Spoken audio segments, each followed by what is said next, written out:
Eh bien, bonjour à toutes et à tous et bienvenue dans cette nouvelle émission Droit de réponse 105.1 sur les ondes de Choc FM, la radio franco-torontoise communautaire.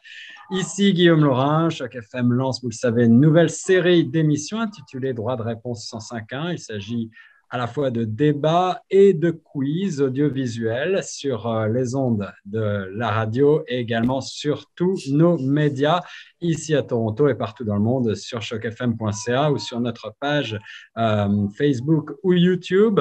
Il s'agit d'une série d'émissions avec, je le disais, 25 débats et 25 quiz. Et aujourd'hui, on a la chance de vous proposer quelque chose d'assez excitant puisqu'il s'agit d'un quiz autour du sport et même plus particulièrement du football ou du soccer, comme on dit ici.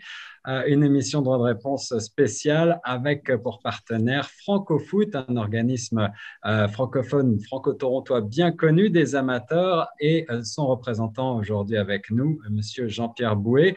Autour de la table virtuelle, j'ai aussi le plaisir d'accueillir Cédric Angon, notre spécialiste du sport sous toutes ses formes sur les ondes de Choc FM 105.1 avec l'émission C'est du sport du samedi, également des très beaux posts sur Facebook et des interviews, que ce soit en NBA ou autre.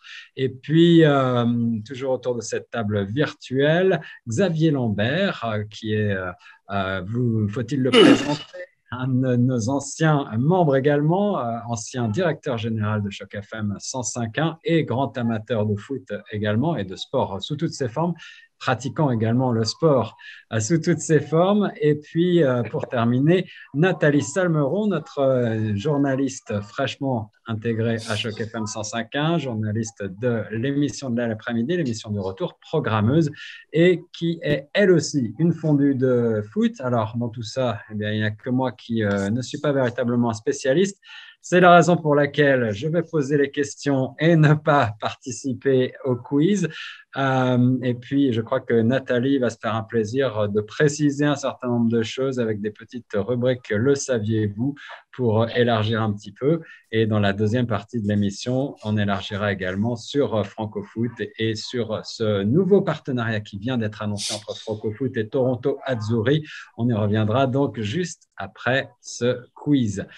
Pour commencer, eh bien, je dois vous rappeler que cette émission droit de réponse 105.1 bénéficie d'un soutien. Elle a été rendue possible grâce au Fonds canadien de la radio communautaire qu'on salue et qu'on remercie au passage. Et on développe actuellement un certain nombre d'émissions donc sur des thèmes, tantôt des thèmes comme celui-ci, des quiz assez légers, tantôt des thèmes un petit peu plus sérieux, mais toujours dans un environnement agréable et pour essayer de faire avancer la cause francophone chez nous à Toronto et un petit peu au-delà. Alors voilà, on est parti. Tout d'abord, bien, merci et bienvenue. Je vais vous demander juste de faire en quelques mots un tour d'horizon avant de commencer ces petites questions.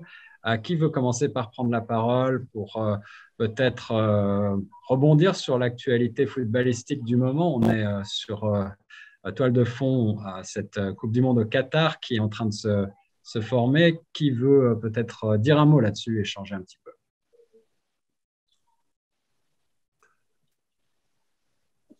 Alors, je vais désigner quelqu'un. Jean-Pierre, c'est toi qui reçois. Allez, Oui, Jean-Pierre. oui. Ben, écoutez, j'ai vu effectivement que la France est dans le groupe du Danemark, de la Serbie. On attend le quatrième qui n'est pas encore. Pas la Serbie, c'est la Tunisie. Pardon?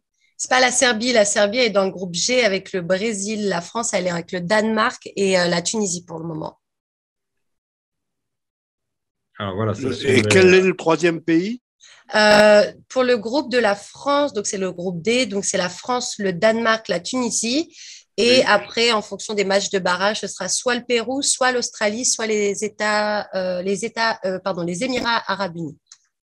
Parce que moi, j'ai groupe A, Qatar, Pays-Bas, Équateur, Sénégal. Tout à fait.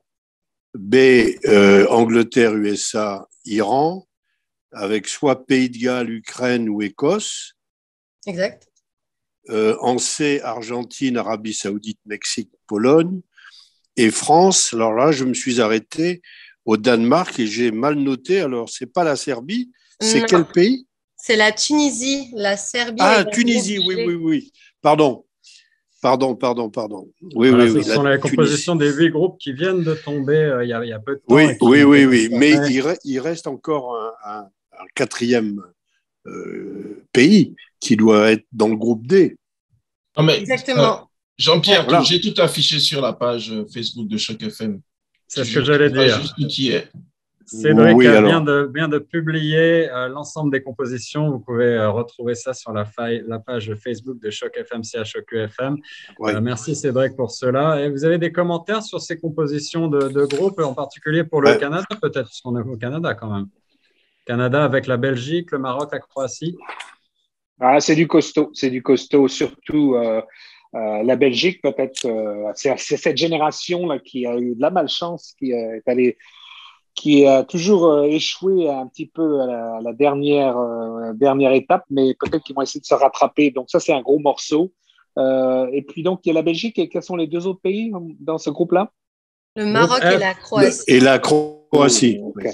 Croatie a été finaliste de la Coupe du Monde. Maroc est une bonne équipe. Donc, ça va être difficile pour le Canada, je pense. Mais c'est une génération douée, qui est beaucoup plus douée que les précédentes. Oui, sauf qu'ils ont perdu contre le Panama. C'est une surprise quand même, après avoir battu les USA et avoir fait une très belle saison. Moi, je me réjouis que le Canada soit à nouveau un participant de la Coupe du Monde. Il se trouve que la dernière fois où ils ont été à la Coupe du Monde, je me trouvais au Mexique. J'accompagnais l'équipe de France qui, pour un de ses premiers matchs, a joué contre le Canada et a gagné péniblement 1-0 avec un Jean-Pierre Papin qui a manqué quelques buts, c'est sûr, mais le Canada avait une équipe qui était très solide. J'espère que cette année, ils vont faire preuve des mêmes qualités et qu'ils vont pouvoir se hisser à un niveau plus élevé. Alors, en effet, ce n'est que la deuxième fois de son histoire que l'équipe nationale du Canada se qualifie pour une Coupe du 86. Monde.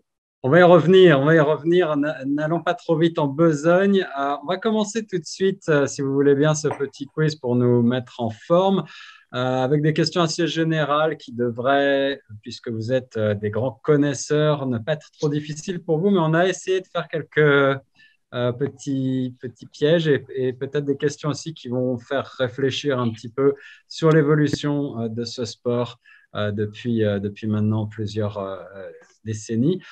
Commençons tout de suite donc avec cette première question d'ouverture. Est-ce que vous voyez bien notre partage? Quelle est la date de la première Coupe du Monde de football? 1930. Alors, on a tout de suite Cédric qui prend la main avec une première réponse. Les propositions étaient 1922, 1930 ou 1946. Cédric, tu proposes 1930. Je demande à Nathalie de vérifier cette information. Nathalie? Eh bien, effectivement, c'est bien la bonne réponse. C'est en 1928 que la FIFA a décidé de créer la Coupe du Monde de football. Et en 1929, ils ont décidé sur le pays dans lequel cette première Coupe du Monde allait avoir lieu. Du coup, Guillaume, je te laisse reposer ta question puisque c'est une question en 2 étapes. Alors, la deuxième étape était de savoir où avait lieu cette Coupe du Monde. En Uruguay, réponse A, au Brésil, réponse B, ou en Argentine, réponse C. Et on a de nouveau Cédric qui lève la main. Je vais déranger personne. C'est en Uruguay. Moi aussi, en Uruguay. En Uruguay. Uruguay, Nathalie? Exactement. Donc, en Uruguay, et toutes les équipes qui avaient été présentes ont été directement invitées. En fait, il n'y avait pas eu de qualification à cette époque et tous les matchs ont eu lieu à Montevideo. Alors, on a un gros niveau dans notre panel aujourd'hui, Nathalie. Donc, je vais demander aux uns et aux autres si vous voulez bien. Avez-vous la fonction de lever de main disponible? Je vais regarder. Moi, je suis sur mon téléphone. Peut-être pas. Peut-être pas. Moi non Alors, plus. dans ces cas-là, on va procéder comme Cédric l'a fait, tout simplement. Si vous nous suivez aussi sur nos médias en vidéo, Cédric a levé la main. C'était une bonne initiative. Le premier qui a la réponse peut lever la main, mais laissez-moi juste le temps de formuler la question à voix haute pour nos auditeurs sur la bande FM avant de lever la main et je donnerai la parole au premier qui lève la main. On continue avec la deuxième question de notre petit quiz spécial autour du football ou soccer cet après-midi dans Droit de réponse 105.1 avec la Football Association. Et là, c'est une question que je trouve assez intéressante. La Fédération anglaise du foot a interdit le football féminin le 5 décembre 1921.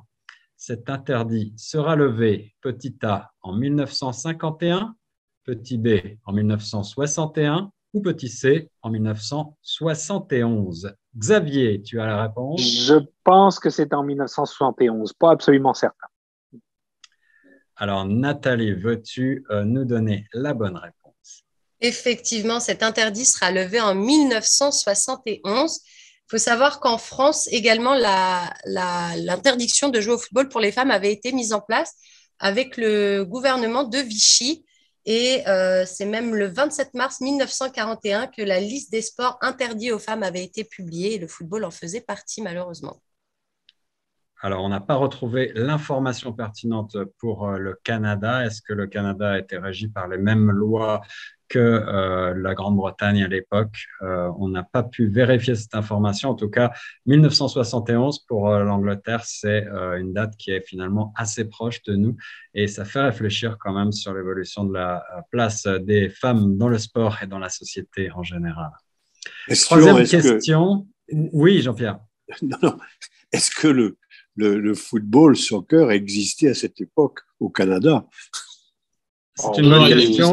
Bonne question. Il existait probablement pas sous des formes véritablement de ligue professionnelle, puisqu'on a retrouvé des premiers matchs professionnels, je crois, autour de 1986, donc assez récemment, mais il existait peut-être sous d'autres formes auparavant. Oui, il y avait la communauté italienne notamment qui avait une ligue, et je sais aussi qu'il y avait un groupe serbe ou yougoslave à l'époque qui avait aussi un petit championnat local ici à Toronto. Oui. Beaucoup de connaissances et d'érudition autour de la question du football cet après-midi dans cette émission. Merci à tous. Troisième question, quelle était la date à laquelle le Canada a participé pour la première fois à la Coupe du Monde? Laissez-moi juste finir de formuler la question et je vais donner la parole à Jean-Pierre qui a déjà levé la main. 1982, 1986 ou 1990? Jean-Pierre, quelle est ta réponse? Ma réponse, je l'ai donnée tout à l'heure sans savoir quelles étaient les questions, c'est 1986, bien sûr.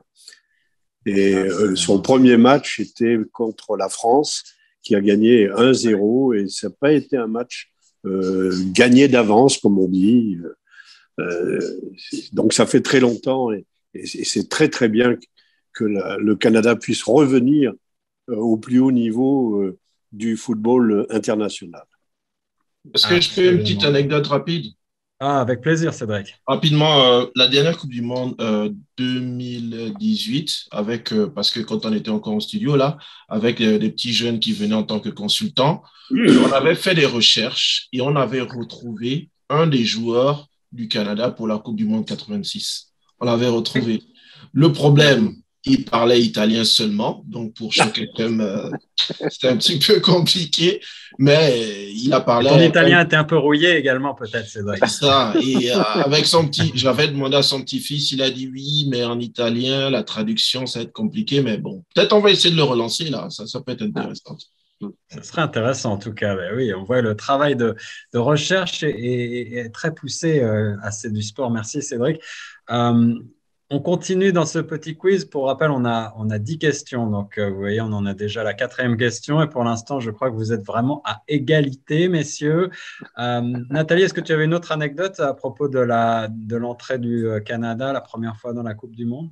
Non, mis à part que de dire que cette deuxième qualification, c'est finalement que la seconde, en fait. Ils ont été qualifiés en 1986 et là, maintenant, en 2022. Donc, c'est vrai que pour le peuple canadien, c'est pas juste une qualification, c'est beaucoup plus, en fait. Donc, ouais. C'était une période assez favorable pour le Canada aussi parce qu'ils ont participé à la Coupe du monde de rugby aux alentours de cette date-là aussi et où ils ont très, très bien figuré.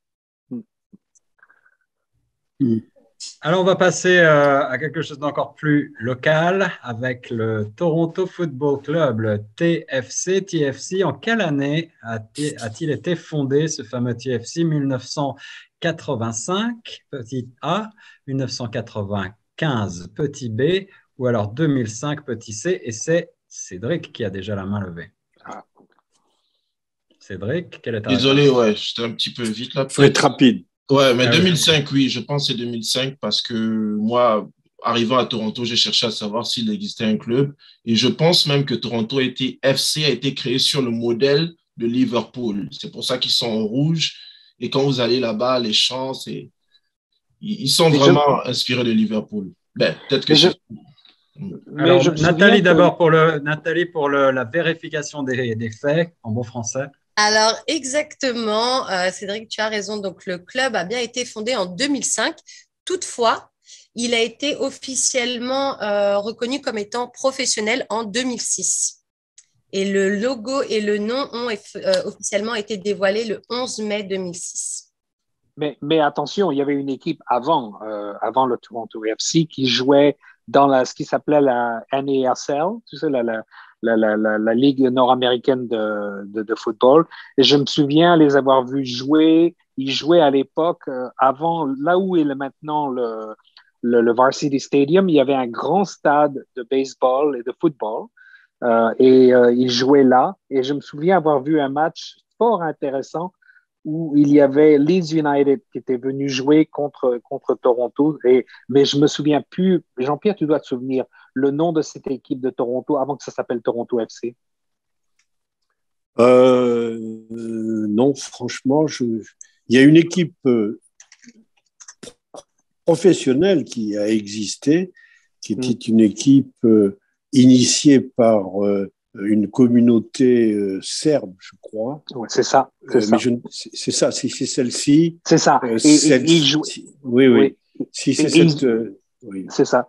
Et il jouait contre, je me souviens avoir vu le New York Cosmos, tu sais, le Cosmos de New York, venir jouer avec Beckenbauer et Pelé, tu vois. Mais cette ligue a été dissoute et si elle existe encore, elle existe sur un plan amateur parce que il y a eu quand même des choses qui n'étaient pas très, très claires, notamment sur les paris qui ont été découverts.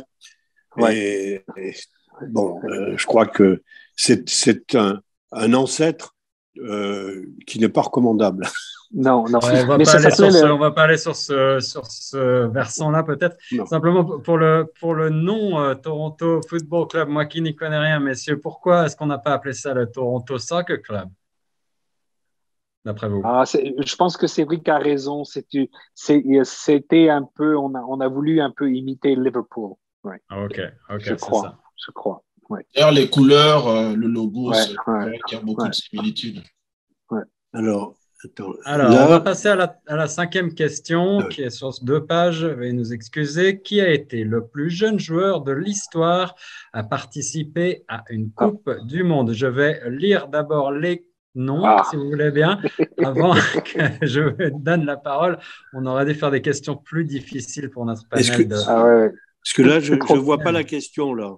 Qui a été le plus jeune joueur de l'histoire à participer à une Coupe du Monde? Petit A, Norman Whiteside. Petit B, Pelé. Petit C, Kylian Mbappé. Quelle est votre réponse, messieurs? Xavier Lambert.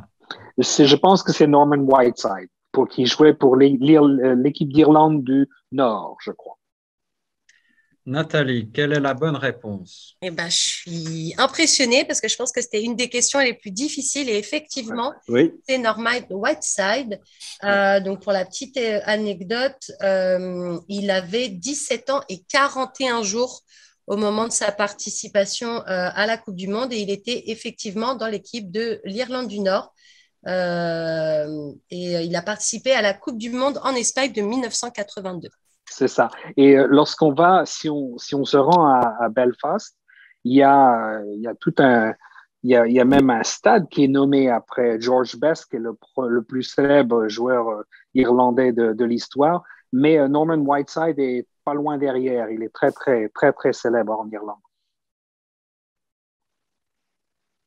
Eh bien, on a vraiment des connaisseurs cet après-midi du football. Je suis moi-même impressionné. On va passer à la 6e question. Je pense que ça va être assez facile pour vous, messieurs. On va la formuler tout d'abord pour nos auditeurs. Qui a gagné le dernier Ballon d'Or? Petit A, Cristiano Ronaldo.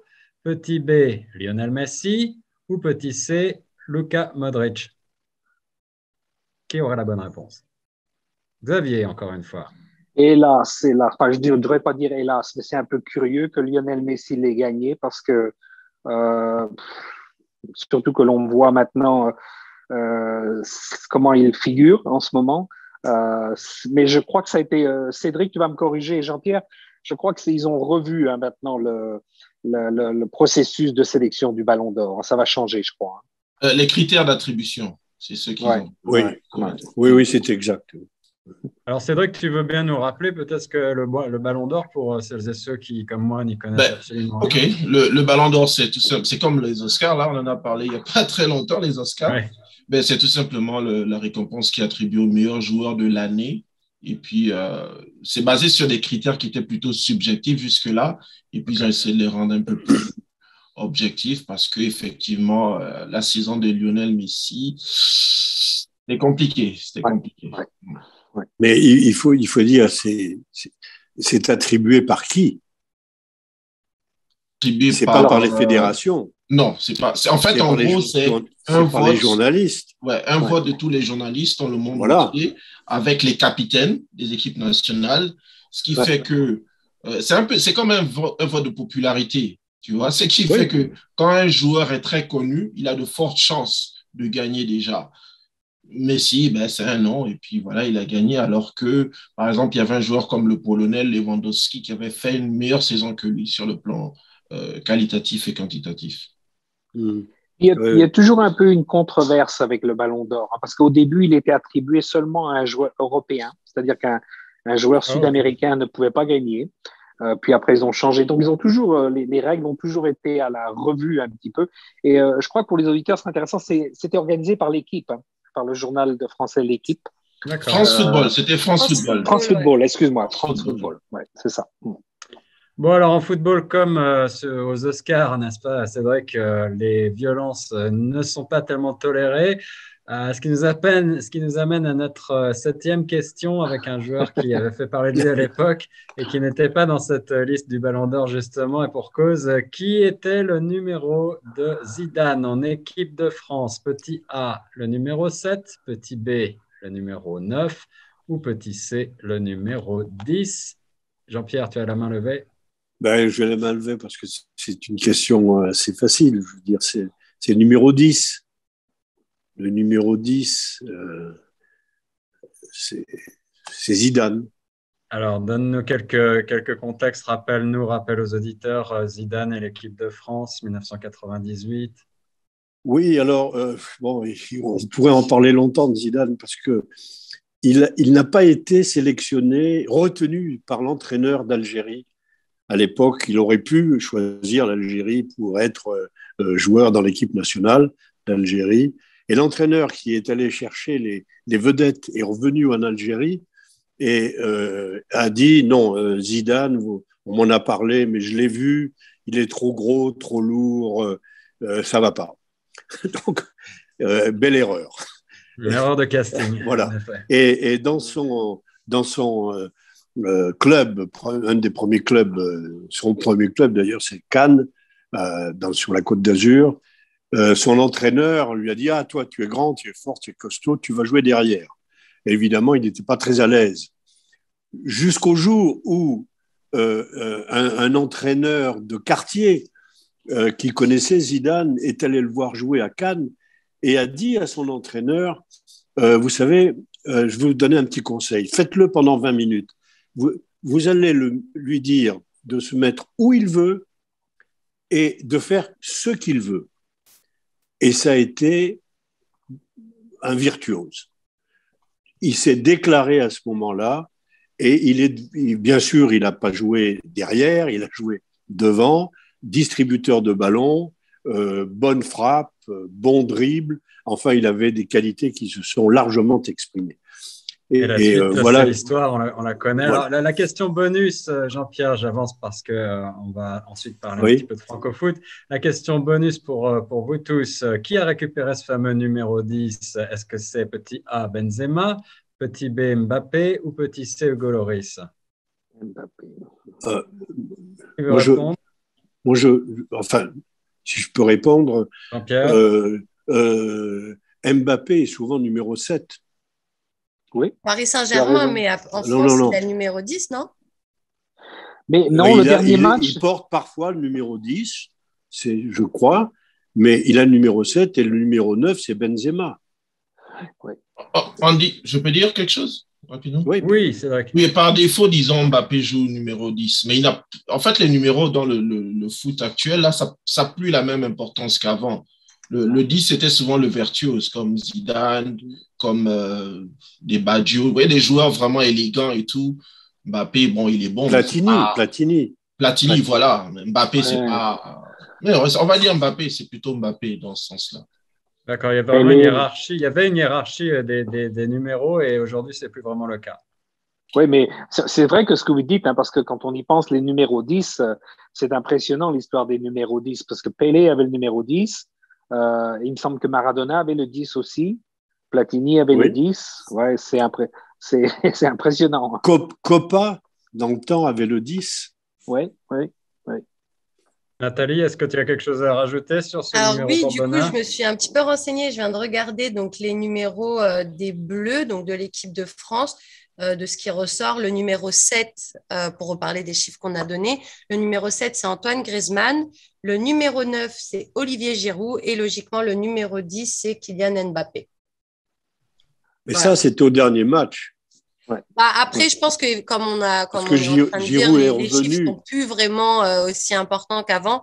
Mais il me semble que j'avais lu quelque part que Kylian Mbappé avait à cœur de garder ce numéro 10 parce que justement, ça fait penser à Zidane, ça fait penser à tous ces joueurs un peu de légende.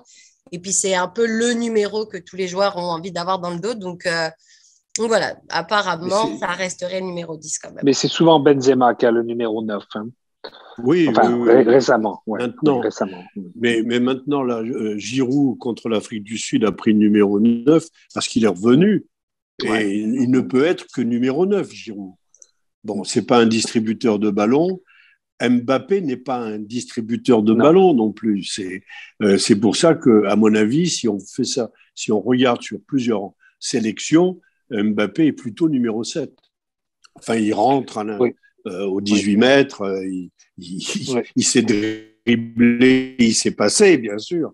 Mais Benzema est sûrement un numéro 9 mais quand Giroud est là et que Benzema ne joue pas, c'est Giroud qui est numéro 9. Alors en football, comme dans ce quiz, l'important c'est de participer, mais juste pour vous donner les chiffres, actuellement, Cédric est à égalité avec Jean-Pierre et Xavier mènerait quasiment le bal, même si en réalité les questions auxquelles ont répondu Cédric et Jean-Pierre étaient des questions compte double avec une question bis. Et donc je crois qu'on peut s'accorder pour dire que vous êtes véritablement à égalité, des experts en matière de football cet après-midi, messieurs, dans cette émission Droit de réponse. On va essayer quand même de vous départager avec les toutes dernières questions, et questions un petit peu plus presque de culture générale autour du football. La 8e question. Le football pratiqué sur sable s'appelle, petit A, le futsal, petit B, le sandball ou petit C, le beach soccer. Xavier a levé la main tout de suite. Xavier. Le beach soccer, qui est un très bon terme francophone. Oui. Le beach soccer. Alors, Nathalie, est-ce que Xavier a bien la bonne réponse à la 8e question? Exactement. Donc, c'est bien le beach soccer. Après, toutefois, il y a d'autres façons de jouer au football, comme notamment le futsal qui est dans une salle fermée. Il y a également le football coopératif. Alors ça, je ne connaissais pas, mais le football coopératif, c'est 2 équipes de 6 à 20 joueurs. Voilà, c'est une autre façon de jouer au football, ça change un peu. Coopératif, tu veux dire. Ah oui, j'avais entendu. Coopératif, ouais. OK, j'avais compris. Coopération. Corporatif. Ouais. 9e question qui concerne la Belgique. Quel est le surnom de l'équipe de Belgique? Petit A, les Diables Rouges. Petit B, s'il vous plaît, attendez que j'ai fini de formuler les questions avant de lever la main. Petit B, les Lutins Jaunes. Ou petit C, les Mannequin Peace. Xavier a mis sa main virtuelle. J'ai pris un avantage. Alors, les Diables Rouges. Avantage, Xavier. Les 9e Diables question. Rouges. Mais les Diables Rouges. Mais j'aime bien le choix de Mannequin Peace. Oui, on s'est creusé un petit peu. Nathalie, tu confirmes? Exactement, les internationaux belges sont surnommés les Diables Rouges. En néerlandais, ça se dit Rode Duvels. Mon néerlandais n'est pas très au point, donc je suis un peu désolée pour la prononciation. C'est donc en référence à la couleur de leur maillot. Le nom a été créé en 1906 et ça a été vraiment officiel un peu plus tard, mais comme quoi c'est un nom qui les suit depuis très longtemps. Ouais, le Canada sera donc face à la Belgique pour la prochaine Coupe du Monde. Je n'ose même pas imaginer pourquoi on les aurait appelés Mannequin Peace. Pour un petit rappel, le Mannequin Peace, c'est cette petite statuette néerlandaise qui représente, comme vous le savez certainement, un petit garçon, un petit poutot en train de faire pipi. Et d'ailleurs, la traduction en hollandais de Mannequin Peace, c'est le petit homme qui pisse, tout simplement.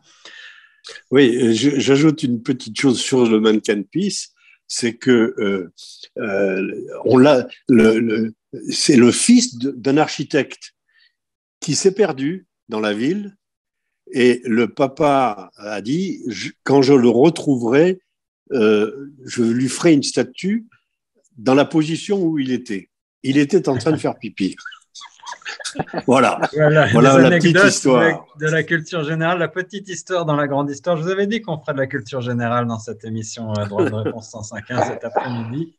On passe à la toute dernière question et clairement, Xavier a pris la main. Alors, Cédric et Jean-Pierre, si vous voulez tenter de vous démarquer, soyez bien attentifs. La 10e et dernière question de ce quiz de l'après-midi. À quelle date débutera la Coupe du Monde 2022 au Qatar? Est-ce que c'est petit A, le 14 novembre, petit B, le 3 novembre ou petit C, le 21 novembre? Cédric a levé la main en premier. Cédric, on t'écoute avec le micro. Oups, pardon, j'étais en mute. Je ne suis pas sûr à 100%, mais vu qu'ils ont annoncé certains matchs pour décembre, a priori, ce sera fin novembre, donc disons le 21 novembre. Alors, 21 novembre, c'est la réponse C. Cédric a donné la réponse C. Est-ce que c'est la bonne réponse, Nathalie?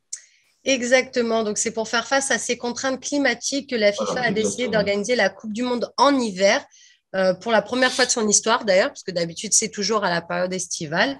La date du match d'ouverture a ainsi été fixée au 21 novembre, tandis que la grande finale aura lieu le 18 décembre, qui est d'ailleurs le jour de la fête nationale du Qatar. Ah ouais. Et voilà. Une petite anecdote rapidement sur la Coupe du Monde, rapidement, si vous oui, Cédric, avec plaisir. Cette idée de l'organiser en hiver, là, ça va créer vraiment un désordre pas possible parce que les championnats se poursuivent normalement à cette époque-là, mais surtout, la température restera quand même assez élevée. Donc, ils ont prévu d'installer des énormes climatiseurs dans les stades. Ça va créer un désastre écologique pas possible. Bon, on verra ce que ça va donner, mais franchement, l'idée, ouais. Oui, puis cette Coupe du Monde-là, à plusieurs niveaux, crée la polémique. On va peut-être pas rentrer dans les détails, mais bon, c'est certain qu'il y aura des remous, je pense, au niveau de la façon dont la publicité est faite dans le monde pour cette Coupe du Monde-là. Mais écoutez, c'est bien aussi que ça aille dans des parties du monde où elle n'a jamais eu lieu. Donc, ouais. Oui. pense que on peut épiloguer longtemps sur cette Coupe du Monde. Ouais. Moi, personnellement, j'aurais beaucoup aimé une Coupe du Monde en Afrique et peut-être jouer dans plusieurs villes d'Afrique. Ça aurait été vraiment que le continent africain organise une Coupe du Monde. Ça serait parce que c'est tellement un continent riche au point de vue culture footballistique que ça serait vraiment super.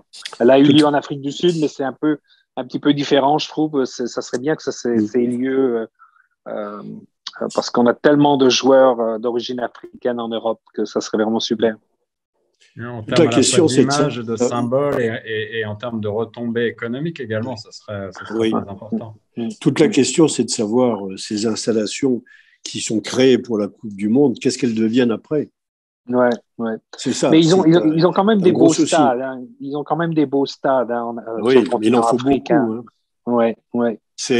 Mais c'est sûr que l'Afrique, le continent africain, devrait avoir une reconnaissance beaucoup plus forte. Mais ça devrait prendre plusieurs années pour être prévu, pour être projeté.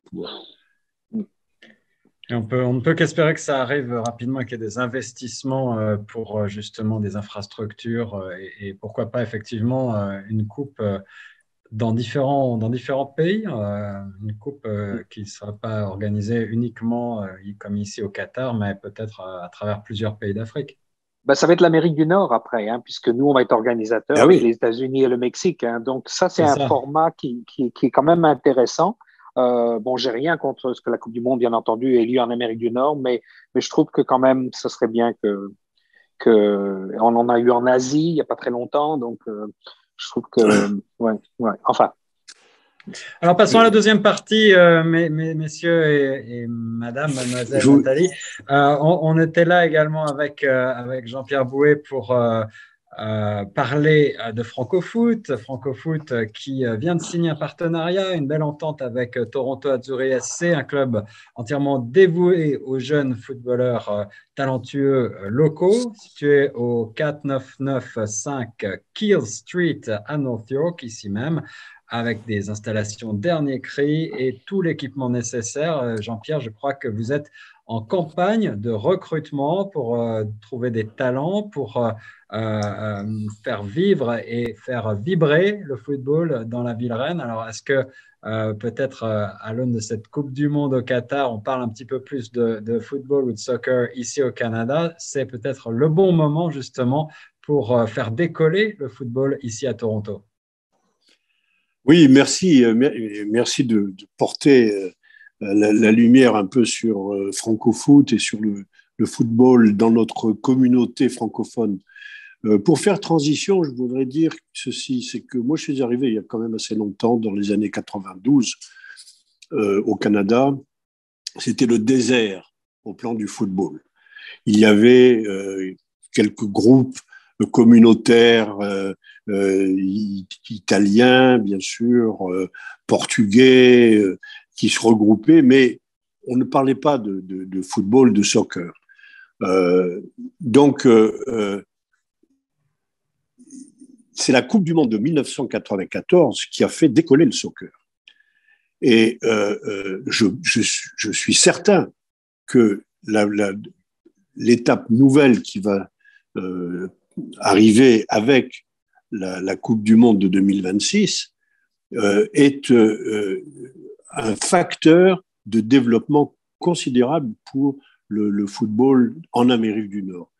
Je vous rappelle que, et c'est un chiffre qu'on ne connaît pas beaucoup, que beaucoup ne connaissent pas, pardon, le nombre de pratiquants de football en Amérique du Nord est de 23 millions. C'est énorme. 23 millions, c'est largement beaucoup plus que le basket, le hockey et le baseball réunis. Alors évidemment, ça ne comprend pas seulement les équipes professionnelles, les équipes de jeunes, les équipes amateurs, les équipes de football récréation, le football compétitif. Mais voilà. Donc, Guillaume, je vais te demander une minute parce que je vois que mon téléphone je dois brancher. Oui, on va faire la transition, Jean-Pierre. Justement, je vais demander à Cédric, qui parle souvent de football dans l'émission C'est du sport. Je sais que, Cédric, tu es un grand passionné. On a vu au cours de ce quiz que tu étais extrêmement précis sur tes connaissances à la fois historiques et factuelles récentes. Qu'est-ce que ça prendrait? On a l'impression souvent que le football ou le soccer ici en Amérique du Nord, de manière générale, et au Canada, c'est un sport qui est un petit peu mal connu, qui n'est pas encore véritablement aussi important que ce qu'il pourrait être, que ce qu'il est dans d'autres parties du monde. Qu'est-ce que ça prendrait pour que justement le soccer devienne véritablement au même niveau quasiment que le basket, que le hockey, que ces sports très rassembleurs, ou que le baseball, qui sont extrêmement populaires ici chez nous? Ah, tu as été généreux, hein, Guillaume, me dire que j'ai des connaissances très précises. Non, du tout.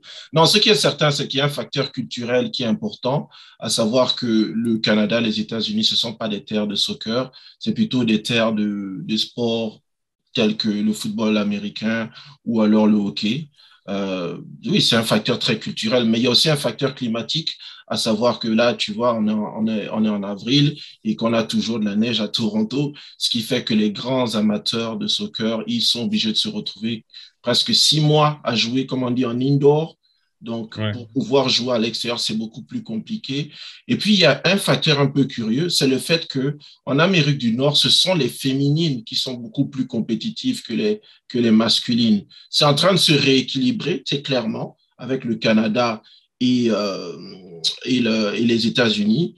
Mais c'est quelque chose qui va venir avec le temps. Déjà que nous, par exemple, on a vu, quand on a fait ce sport, on a eu des personnalités comme par exemple Thierry Henry, qui est venu entraîner l'équipe de Montréal pendant un certain nombre d'années. Il y a de plus en plus de grandes personnalités du foot européen qui arrivent comme ça. Et forcément, ça va pousser la communauté. Et puis, évidemment, les grandes communautés, les Italiens, les Portugais, les Grecs. Vous savez, quand il y a l'euro, hey, c'est extraordinaire. Donc, on va y arriver. Ce qui est certain, Coupe du Monde 2026, le Canada va accueillir certains matchs. Et là, ça va être la folie. Ça va être la folie, c'est certain. Des belles perspectives pour que le football trouve ses lettres d'or au Canada. Alors Jean-Pierre, on te retrouve. Jean-Pierre a des petits soucis techniques, mais je pense que tu vas être capable peut-être de nous rappeler où ont lieu les entraînements de Francofoot et avec ce nouveau partenariat que vous avez annoncé il y a quelques jours seulement avec Toronto Azzurri SC. Qu'est-ce que vous allez offrir et comment s'inscrire? Donne-nous un peu tous les renseignements pratiques pour nous donner envie là, d'aller de l'avant. Jean-Pierre? Voilà. Donc merci encore une fois de me permettre de parler de Francofoot, car je crois que le football, surtout le football chez les jeunes, est un ciment formidable pour les communautés et pour la nôtre en particulier. Donc, Francofoot est un club francophone de football et nous avons connu une saison excellente en 2017 et 2018 avec une équipe de moins de 18 ans qui a joué en moins de 20 ans, qui a obtenu une deuxième place en championnat derrière le TFC après un match qui était très, très disputé et que nous aurions pu gagner. Ces jeunes, à l'époque, sont entrés à l'université, certains sont repartis dans leur pays, en France ou ailleurs, et il y a eu ensuite, bien sûr, le Covid qui est apparu, qui a gelé toutes les initiatives. Aujourd'hui, nous rebâtissons quelque chose. C'est extrêmement difficile. C'est extrêmement difficile parce que tout le monde est d'accord pour dire il faut faire des choses. C'est bien, c'est la bonne direction. Mais pour agir, merci Guillaume d'agir, mais pour agir, c'est souvent beaucoup plus difficile. Donc, j'ai pris l'initiative de ne pas continuer tout seul, mais avec un partenariat. On a vu plusieurs clubs, et le club qui m'a le plus impressionné, pas seulement par la qualité des installations, mais aussi par le côté humain, par le côté jeune, par le côté désintéressé aussi, dans le bon sens du terme. Je vous donnerai les cotisations, vous verrez qu'elles sont très inférieures à ce qui se pratique. Ce club s'appelle Toronto Azzurri Soccer Club. Il est situé près de l'université York, pratiquement à l'intersection entre Steeles et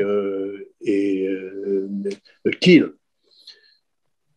Donc, on utilise également certaines installations de l'université York. Nous avons décidé avec eux de bâtir une équipe francophone en association avec Toronto Azzurri, de moins 16 ans, donc d'enfants, de jeunes qui sont nés en 2006 et après, une équipe de moins de 16 ans, U16, pour parler le jargon, U16, garçons pour l'instant, et cette équipe, nous sommes en train de la composer. Et je demande à tous les jeunes qui nous écoutent, et aux familles également, francophones, mais même s'il y a des anglophones francophiles, ils sont les bienvenus. On parlera français, mais anglais, mais ce sera une équipe qui sera francophone et une équipe qui aura les joueurs, les meilleurs joueurs qu'on peut sélectionner pour arriver à un très bon niveau.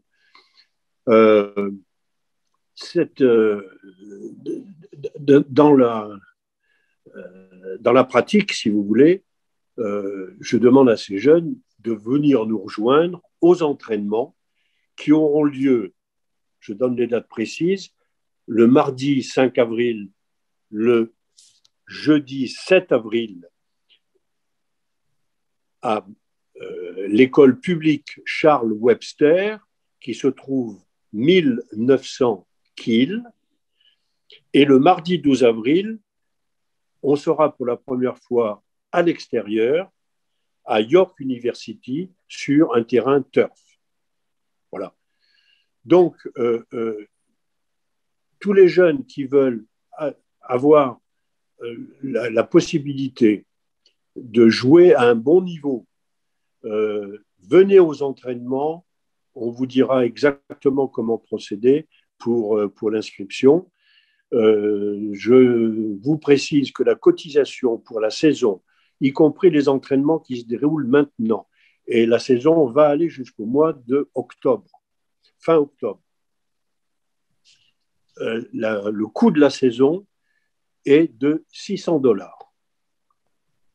Renseignez-vous, c'est vraiment très, très inférieur à ce qui est pratiqué sur Toronto. Avec, pour les familles qui le souhaitent, des facilités de paiement échelonnées. Donc, j'aimerais, si vous voulez, qu'on se sente un peu unis dans la fraternité communautaire francophone et francophile pour faire en sorte que cette équipe atteigne le meilleur niveau possible. J'ajoute que dans le passé, et on le refera pour le futur, les joueurs de talent qui aimeraient suivre des stages en France dans des clubs qui ont des sections d'entraînement pour entrer dans leurs équipes professionnelles dans le futur, ces jeunes pourront avoir accès à des stages ou de détection dans des clubs professionnels. Évidemment, je veux dire, c'est un processus, mais ça fait partie aussi de ce que nous pouvons offrir.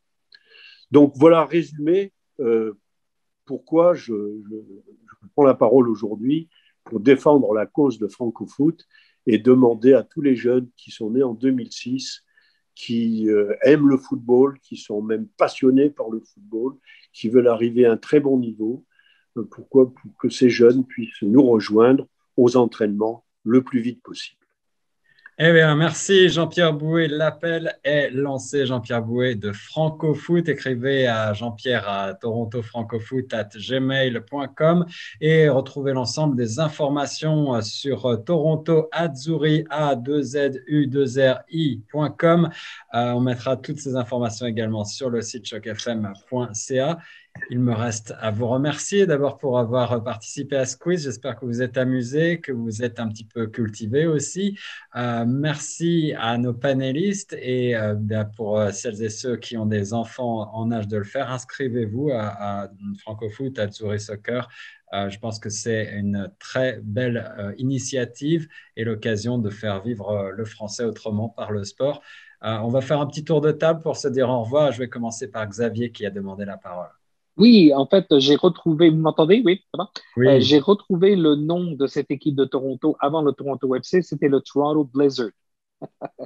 Alors voilà, on en apprend encore un Toronto. petit peu plus. Voilà. Les Blizzards de Toronto. Les Blizzards de Toronto. Merci. Ouais. Merci Xavier.